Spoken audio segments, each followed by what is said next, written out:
Subscribe करें historical TV India YouTube channel को और दबाएं इस बेल आइकन को ताकि आने वाली वीडियोस की अपडेट आपको मिलती रहे।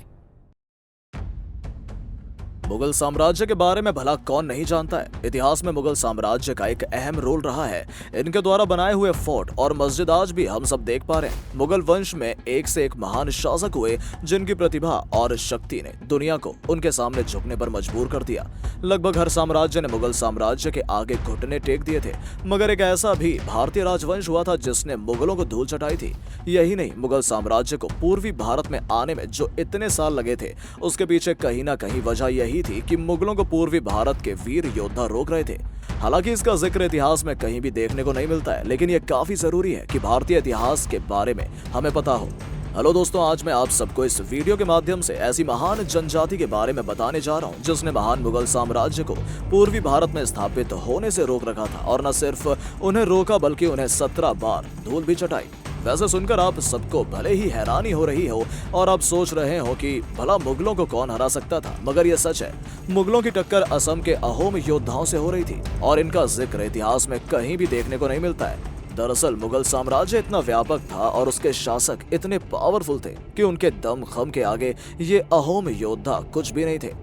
जब मुगलों ने अपना दबदबा भारत में कायम किया था, उसके बाद तो हर तरफ बस मुगल ही मुगल था और किसी वंश या जनजाति या साम्राज्य का तो कोई रुतबा तक नहीं था। मराठों की तरह ही अहोम ने भी मुगलों को कड़ी टक्कर दी थी। अहोम ने इन्हें 17 बार हराया और अगर किसी गलती की वजह से मुगल इनसे जीत भी जाते तो ये उन्हें पूर्वी भारत में उनके प्रभाव को कायम ही नहीं होने देते थे। अहोम जनजाति असम राज्य में स्थापित थी और इनकी पावर और प्रतिभा के आगे मुगल इनके सामने कभी टिक भी नहीं पाए थे। भारत के पूर्वी हिस्से में अहोम ने मुगलों को भारत में प्रवेश न लेने देने में पूरा मोर्चा संभाला हुआ था। साल 1667 में ब्रह्मपुत्र नदी के किनारे इन्होंने मुगलों की सेना को रोक कर रखा हुआ था। अहोम जनजाति में एक महान योद्धा थे लाचित बरपुखान, जिन्होंने मुगलों का डटकर सामना किया था और कई मुगलों को बंदी बनाया था, जिसमें कि सैयद फिरोज खान भी शामिल था। इसके बाद मुगल शासक तिलमिला उठे। उन्होंने सेना बढ़ाई और कई नाव में सवार सैनिकों को ब्रह्मपुत्र नदी को पार कराया। मुगलों के नदी पार करते ही मुगल अहोम के योद्धाओं से लड़ने पहुंच गए। हैरानी की बात तो यह है कि मुगलों की इतनी सेना देखने के बाद भी अहोम की ओर से बहुत कम सेना आई थी। अहोम के सैनिक बस 7 नाव में भरकर आए थे। इतनी कम सेना होने के बावजूद भी मुगलों को इन्होंने ऐसा सबक सिखाया कि मुगल सैनिक मैदान छोड़कर भाग खड़े हुए। अब हमें आगे की पूरी कहानी जानने के लिए इतिहास के कुछ पन्नों को पलटना होगा और पीछे जाना होगा। मुगलों और अहोम के बीच यह संघर्ष आज का नहीं था, बल्कि बहुत पुराना था। मुगलों ने वर्ष 1615 में अबू बकर के नेतृत्व में एक सेना भेजी थी जिसे अहोम ने हरा दिया था। साल 1515 में शुरुआत हुई कूच वंश की। इस वंश के पहले राजा हुए विश्व सिंह। जब उनके बेटे की मृत्यु हुई उसके बाद ये 2 पार्ट में डिवाइड हो गया। जो पूर्वी पार्ट था उसे कूच हाजों के भतीजे रघुदेव सिंह ने ले लिया था और पश्चिमी पार्ट में लक्ष्मी नारायण सिंह का राज हो गया। लक्ष्मी नारायण के मुगलों से बेहतरीन रिश्ते थे।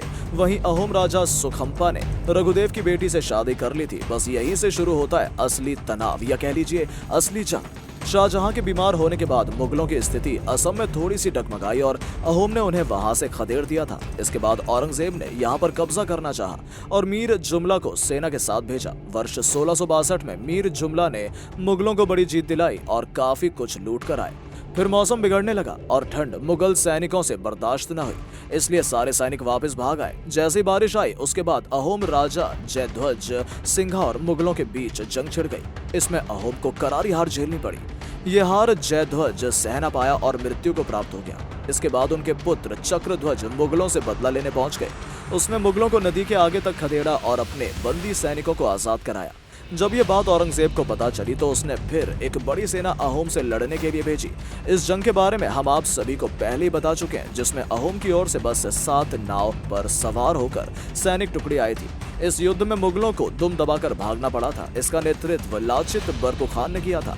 इनकी याद में इसलिए हर साल 24 नवंबर को लाचित दिवस मनाया जाता है। तो दोस्तों, ऐसा था महान अहोम राजवंश जो मुगलों पर पड़ा था भारी। अब मिलते हैं नेक्स्ट वीडियो में। तो दोस्तों, वीडियो पसंद आया हो तो वीडियो को लाइक और शेयर जरूर करें और अपने इस हिस्ट्री चैनल को सब्सक्राइब जरूर करें। धन्यवाद।